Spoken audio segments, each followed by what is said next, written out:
37 ans de l'UDPS, vice-présidence de Félix Tshisekedi à l'Union africaine, et aussi les défis du nouveau président, donc Félix Tshisekedi, qui vient de prendre le pouvoir. Je reçois pour vous, mesdames et messieurs, Norbert Yamba Yamba, un habitué des jeux politiques et cadre de l'UDPS, à qui je dis bonsoir. Bonsoir, merci pour l'invitation.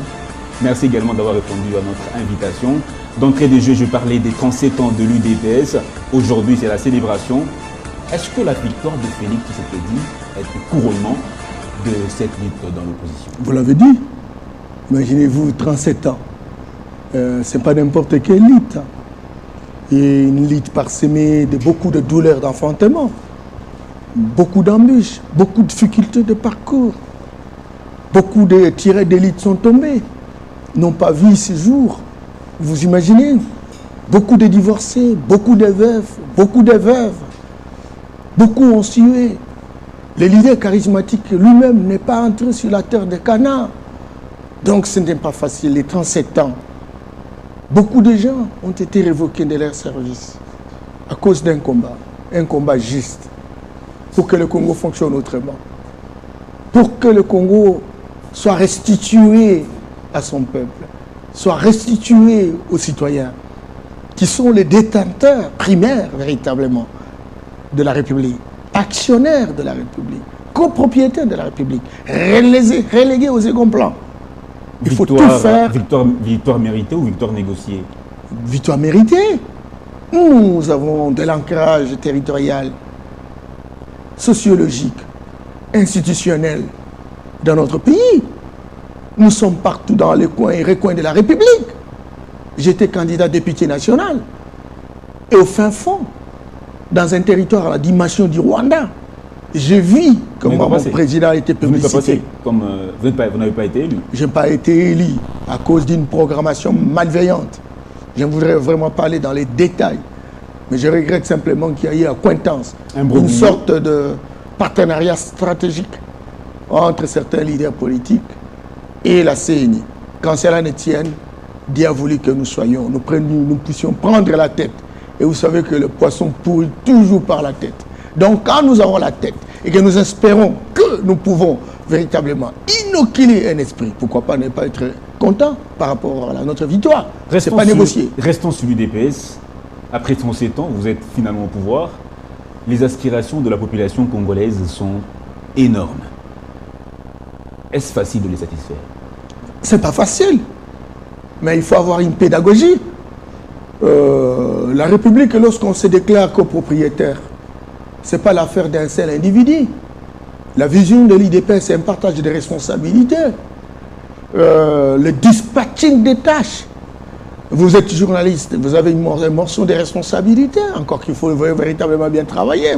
Et l'IDPS va faire l'animation, l'IDPS va assumer véritablement son leadership managérial.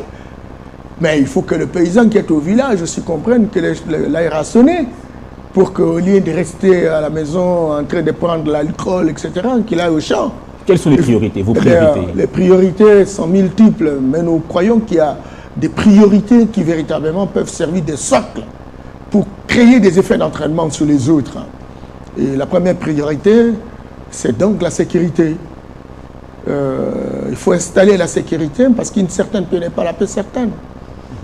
Cette sécurité va drainer les investisseurs. Dans plus ou moins une semaine, Félix Tshisekedi totalisera un mois en tant que président de la République. Qu'est-ce qu'il a déjà fait concrètement de ce point de vue-là? Sécuritaire. Il a apaisé les cœurs. Il a redonné l'espérance. Et il est en train de construire une dynamique réfléchie et significative. D'ici là, on aura un gouvernement, parce que c'est l'action gouvernementale qui construit la performance institutionnelle. Ce n'est pas l'homme seul, ce n'est pas le président fondateur.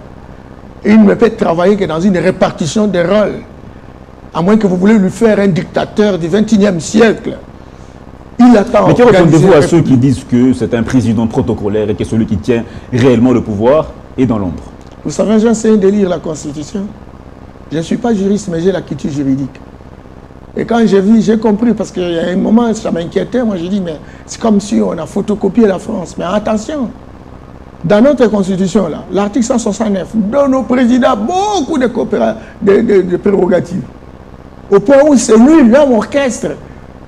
Parce que la politique du gouvernement, elle est construite entre le président... Que va-t-il faire s'il est un Premier ministre du FCC et qu'ils n'ont pas coalisé, ils sont obligés de cohabiter?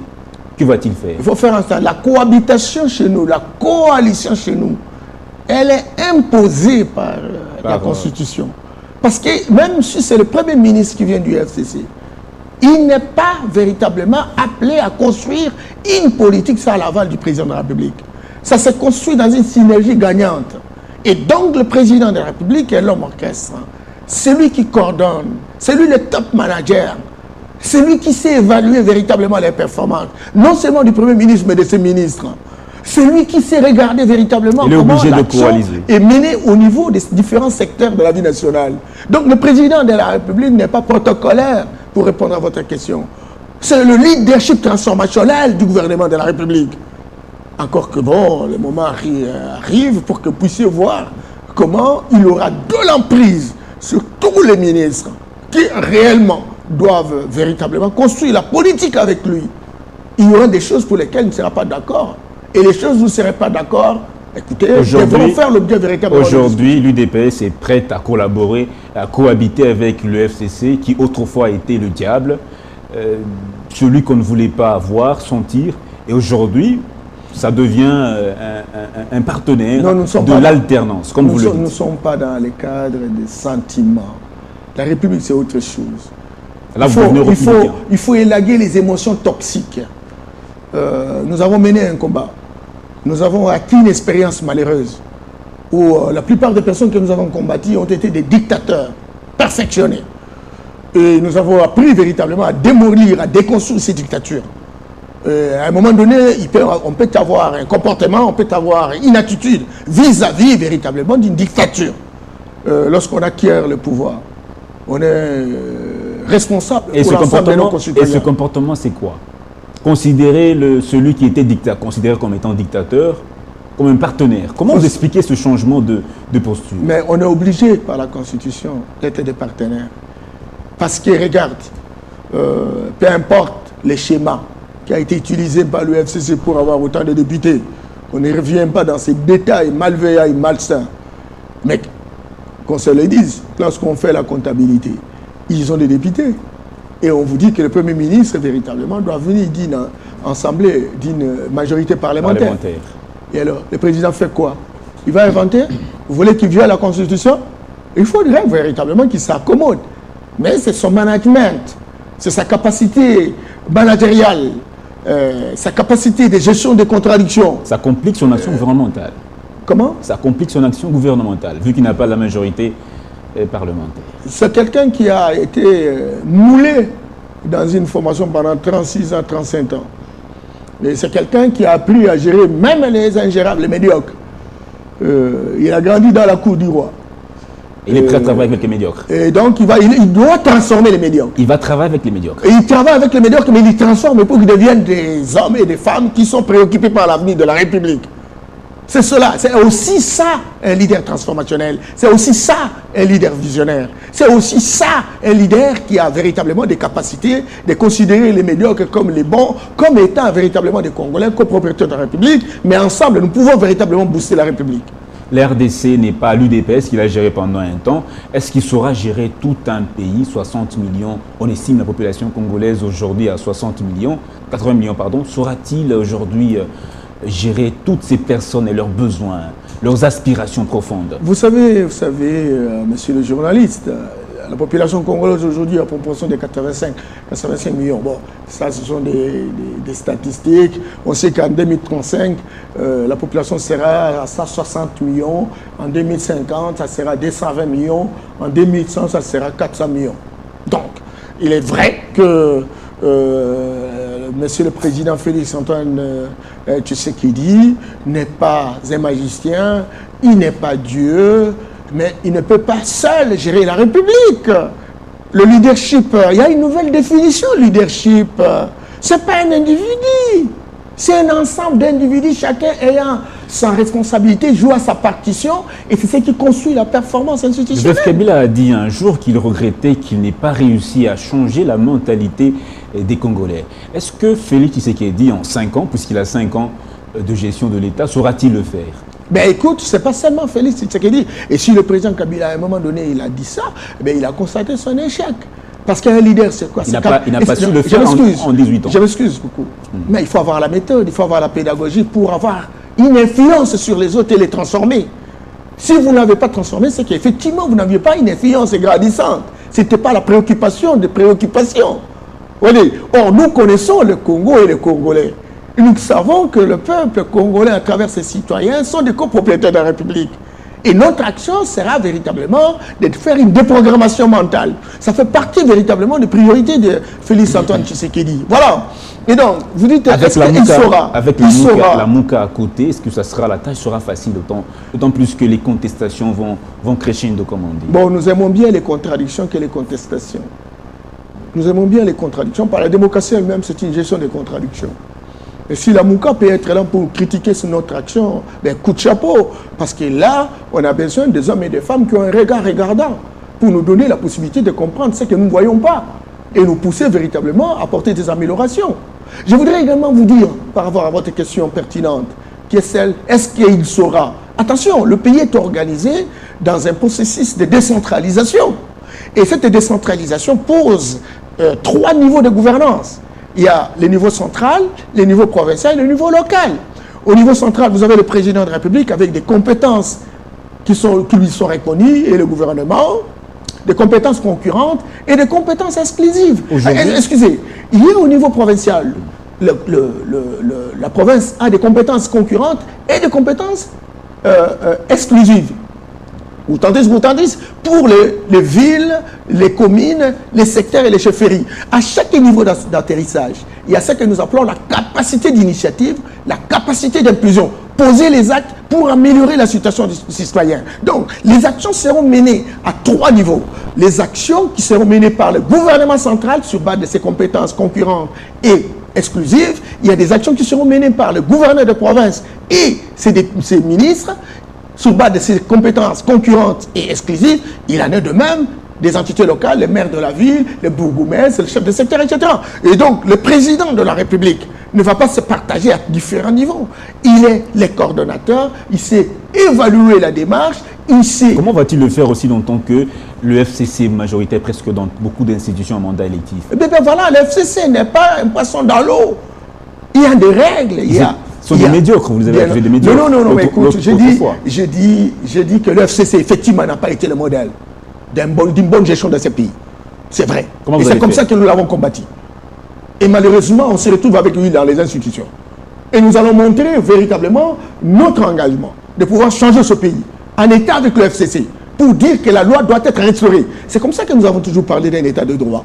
Et là, il y aura la responsabilité de la justice indépendante, il y aura la responsabilité de la Cour des comptes, il y aura la responsabilité de l'inspection générale des finances, il y aura un Parlement qui ne sera pas robotisé, infantilisé, imbécilisé. Donc un Parlement qui sera composé d'une nouvelle génération, qui sera capable véritablement de faire fonctionner le pays autrement. Et bien, il y aura une société civile responsable, pas celle qui véritablement est en des incantations, avec des coups de gueule mégaphonés, prise dans une sorte d'obédience mercantiliste, avec une démocratie désargentée. Ce n'est pas celle et nous entendons donner de l'impulsion au travers de la personne de Félix Tshisekedi qui ne sera pas corruptible, ni corrompu.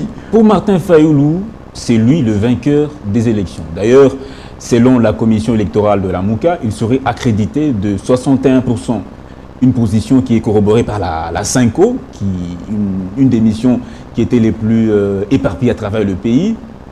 Est-ce que ça ne décrédibilise pas d'une certaine manière l'élection de Félix Tshisekedi? Non, parce qu'il s'est contredit lui-même. Tantôt il dit 62%, je vous attends dire 61%, tantôt 46,3%, tantôt 11 millions de votants, tantôt 8 millions. Et quand vous calculez les 11 000 et les 8 millions, hein, les 11 millions, 8 millions, vous ne trouvez pas ces chiffres. Puis encore, moi j'étais candidat député national dans le Sankourou. À Lomé, précisément. Je n'ai pas vu aucun représentant de la Mouka pour un territoire à la dimension du Rwanda. Ça, c'est une unité d'observation. Moutantus, dans beaucoup d'endroits. Même la Cinco dont on parle n'était pas partout. Et la Cinco n'avait pas la responsabilité d'entrer pour prendre le résultat. Écoutez, mon cher ami, nous ne sommes pas dans un institut de sondage. Hein. Nous sommes dans un processus électoral où on fait la comptabilité. On met un peu sur la table les statistiques. Mais regardez, même si c'était les sondages, je m'excuse beaucoup, il faut se poser la question sur les taux de couverture géographique. Quel a été le taux de couverture géographique? Vous avez 40 sur 72 000 bureaux de vote qui étaient opérationnels et vous avez 17 000 macarons remis à des observateurs. Et donc, avec les 17 000, vous pouvez couvrir. Parce que deux observateurs par bureau. Mais arrêtez des conneries. Arrêtez cette vaste blague. Jusqu'à quand on va aller avec cette information? Il faut que ça s'arrête à un moment. La même Senko en 2011 a émis les mêmes doutes à l'élection de Joseph Kabila. Ah ben oui. La même Senko a émis les mêmes doutes. En 2011, la Senko était félicitée, mais elle était crédible. Mais aujourd'hui, la même Senko devient diabolisée. Non, on ne diabolise pas la Senko. Elle n'est pas crédible. Comment vous expliquez ça? Non, je m'excuse beaucoup. Moi, j'ai été formé dans les noyaux des clergés. Tout mon engagement, toute ma détermination, mon nettoyage de cerveau, c'est lancé au travers véritablement les noyaux des clergés dans les paroisses, etc. Comment expliquer ça? Beaucoup de respect et de considération. Parce qu'on connaît le rôle qu'a joué véritablement l'Église catholique dans notre pays. Il faut du respect et de la considération. Mais j'ai dit c'est vrai que la Senko a la responsabilité de dénoncer ce qui est dénonçable, etc. Sauf que cette fois-ci, elle est allée un peu plus loin en faisant la proclamation.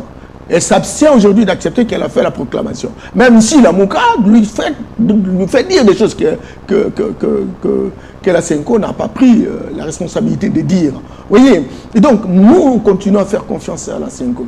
Elle s'est prononcée en 2011. Elle a dit que les résultats n'étaient pas conformes à la vérité des urnes. Voilà. Il aurait pu dire la même chose. La même chose en 2011. Parce que même en 2011, il n'y avait pas couverture géographique. C'était faux. Non, il n'y avait pas couverture géographique, mais au regard de l'échantillonnage, encore que nous ne sommes pas dans un institut de sondage, c'est comme ça que vous voyez, quand l'Occident a dit, écoutez, les résultats là, il y a eu des irrégularités, mais ça ne pouvait pas impacter, n'est-ce pas, l'ordre d'arrivée. Tout le monde s'est tué. Parce que personne n'avait véritablement les vraies statistiques, y compris l'Occident, mais qui en fait nous amène toujours dans sa manière de voir les choses. Cette fois-ci, l'Occident n'était pas, la fois dernière, l'Occident n'était pas avec nous. On avait vraiment la Senko et la population. C'est cette fois-ci, c'est l'Occident qui est avec la Senko. Or, l'Occident joue son rôle de protection de ses intérêts, etc. Là où les problèmes se posent, c'est que lorsque nos amis, n'est-ce pas, qui jouaient le tam-tam en Europe, disaient qu'ils avaient acheté 40 000 smartphones, et ça se coïncide avec le montant d'observateurs qui ont été... Ces doutes-là n'ont pas été émis non seulement par la Senko, la Mouka, mais également par l'Union africaine elle-même, qui avait même demandé à la Cour constitutionnelle de surseoir sa requête. C'est l'Union africaine qui a reconnu le président Félix. Non, arrêtez avec des organisations sans... Donc, écoutez, je suis très critique par rapport à l'Union africaine. Ils ont retardé le développement de l'Afrique. Vous savez que moi, je suis panafricaniste. Je me suis toujours battu pour la construction d'une Afrique. Les États-Unis d'Afrique, le combat de Kwame Nkrumah, le combat de Patrice Lumumba, le combat de Modibo Keïta, le combat de Sékou Touré, de Nasser, de Tshisekedi, Etienne. Ce combat-là a été volatilisé, désagrégé, désarticulé, désintégré. Le rapatriement de sa dépouille. Ça va intervenir plus tard, bientôt. Ça va intervenir. Il sera. Qu'est-ce qui bloque? Non, rien ne bloque. Mais écoute, tu viens d'entrer, non? Laissez-le d'abord s'organiser. Ça fait 2 ans. Le corps va venir. Et pour qu'il soit enterré dans des conditions acceptables. À quand le nouveau gouvernement? Eh bien, ça vient. Vous avez posé un problème. Comme Jésus revient bientôt. Eh bien, non, pas comme Jésus revient bientôt. Parce que ça compte sur notre délai, sur notre mandat. On est en train de vouloir prendre des hommes et des femmes qui véritablement soient assez professionnels dans une salle d'urgence. Vous ne pouvez pas envoyer directement des stagiaires. Vous voulez planifier la mort? Il faut bien sélectionner, non? Des gens qui sont habitués à la corruption, au vol, au mensonge, magouille, à la mendicité internationale. Tous ces gens doivent être sélectionnés. On est dans une salle d'urgence. Nous sommes dans une zone de turbulence. Nous voulons avoir des tirets d'élite. Et le président de la République, c'est un général. Il est en train de voir qui peut faire quoi. Bien que venu de FCC, mais ensemble, on forme un bloc et on va booster le pays, on va transformer le pays. C'est ça, en fait. Tshisekedi a promis tout récemment au Kenya que fini l'exil politique. Cette déclaration a été critiquée par beaucoup dans tous les sens, par certains, selon qu'eux, il promet beaucoup et qu'il peut-être à un moment il ne saura pas réaliser. Non, il y a beaucoup de Congolais qui sont véritablement en exil. Moi-même, lorsque j'étais aux études en Belgique, j'ai vu des Congolais qui aspiraient véritablement à revenir au pays, mais qui avaient des problèmes avec le régime. Et Félix, tu sais qu'il dit, les rassure, lui aussi qui a été plusieurs fois en exil, plusieurs fois relégué, c'est ça dont on oublie. Et il rassure, il dit, écoutez, vous revenez, personne ne va vous arrêter. Comment vont-ils rentrer Alors, je m'excuse beaucoup. Et quand vous êtes en Europe, vous êtes aux États-Unis, etc., il y a de nos compatriotes aussi qui veulent rester là-bas et qui sont dans le processus d'acquisition des documents.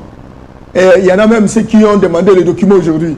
Quand vous dites plus d'exil, alors vous donnez la possibilité également à tous ces gouvernements-là de pouvoir être réticents par rapport à l'acceptation des différentes demandes d'exil de nos compatriotes. Ça, il y a eu des réactions. C'est irrationnel, c'est émotionnel. Parce qu'il y a un président responsable, un parent qui laisse migrer ses enfants, simplement parce qu'il est incapable de faire quoi que ce soit. Mais on vous dit non, les jalons sont en train d'être posés. Il y a un premier pas, notre élection. Et le premier pas a toujours été le plus long. Revenez, nous allons nous battre. Et nous qui sommes ici, Parmi ces exilés politiques, il y a aussi Moïse Katumbi, qui a des contentieux, qu'on connaît, contentieux avec la justice. Est-ce que son retour va être assuré? Mais le président, qu'est-ce qu'il a dit? Tout le monde, en tout cas, pas de candidat à l'exil. Y compris Moïse Katumbi, qui est son ami traditionnel. Il va le gracier. Mais le président de la République a des services qui peuvent faire l'évaluation cas par cas, etc., pour dire tel mérite, tel ne mérite pas. Mais écoutez, il ne faut pas non plus faire croire que parce que c'est un leader de bonheur, quoi, où il arrive, il n'y a pas de loi, il n'y a pas de règles, rien du tout. C'est cela. Et c'est connu dans un accord de la 5 qui avait véritablement des leaders emblématiques. Certains sont en exil, d'autres sont en prison. Toute cette décrispation politique, le président en a assumé le leadership et le président pourra assumer sincèrement cette leadership pour le libérer. Il était le représentant du rassemblement au dialogue de la 5, Félix Tshisekedi. Il n'a pas fait au nom du rassemblement. Il a signé, pardon. Cet accord dit qu'il faut mettre fin à la décrispation politique, il faut plutôt décrisper le climat politique et retour des exilés politiques. Parmi ces exilés, il y a notamment Moïse Katumbi, il y a beaucoup de Congolais qui sont là. Mais qu'est-ce qui tarde dans l'application de cette... Oh là là, mon ami, vous êtes journaliste, un garçon intelligent quand même. Vous arrivez au pouvoir, vous n'avez même pas un gouvernement. Qui prépare les dossiers? C'est le ministre de la Justice. C'est lui qui véritablement amène le dossier en bonne et due forme au président de la République. Il signe peut-être une ordonnance pour amnistier ou pour demander qui que ce soit de pouvoir retrouver son droit, recouvrer son droit. Et alors maintenant, le gouvernement n'est même pas encore là. Vous dites non, mais ça tarde. Mais écoutez, quand même, il faut éviter la dramatologie, quoi. La précipitation qui véritablement risque de nous amener au cimetière. C'est ça là. Effectivement, je ne peux pas accepter la procrastination. Mais j'ai dit qu'il faut donner le temps au temps. Justement, vous avez été candidat au Sankourou. Le Sankourou est actuellement secoué par des agitations. Certains accusent le ministre Mende. Certains ne voudraient pas qu'il soit candidat. D'autres seraient pour lui. Alors ça crée ces contestations au Sankourou. Et quelle lecture faites-vous de cette situation que traverse? Je regrette beaucoup. Je suis du Sankourou. Je suis parmi les dignes fils du Sankourou. Ceux qui croient que Sankourou peut fonctionner autrement. Mobutu a hérité avec ses 32 ans de dictature perfectionnée. On n'a rien foutu. Et puis bon, arrive l'AFDL qui a suscité les espérances, etc. dont les ressortissants du Sankourou ont été engagés. Ils sont nombreux, ceux qui sont au gouvernement, aux ambassades, etc. Mais ils n'ont rien foutu. C'est la misère intolérable. Et ce sont les mêmes qui veulent véritablement continuer à nous gérer. Simplement parce qu'ils ont la caution, n'est-ce pas, de l'autorité morale. Mais il faut que ça s'arrête. Il faut que ça s'arrête. Il faut que ça s'arrête parce que la population n'en veut plus. Il faut chercher des hommes qui sont capables, avec une volonté volontariste, d'échanger. Pas des hommes qui ont le pouvoir, qui ont l'argent, mais refusent de faire. On refuse de changer notre terroir. Merci beaucoup d'avoir répondu à notre invitation, Norbert Yamba. Je rappelle que vous êtes panafricaniste. Panafricaniste. Panafricaniste, voilà, j'y arrive. Et cadre de l'UDPS, Tshisekedi. Tout à fait. Merci beaucoup. Député malheureux. Député malheureux. Voilà, mesdames et messieurs, merci d'avoir suivi cette émission Entre les lignes. Retrouvons-nous à l'occasion prochaine avec un nouvel invité pour une nouvelle émission. Au revoir.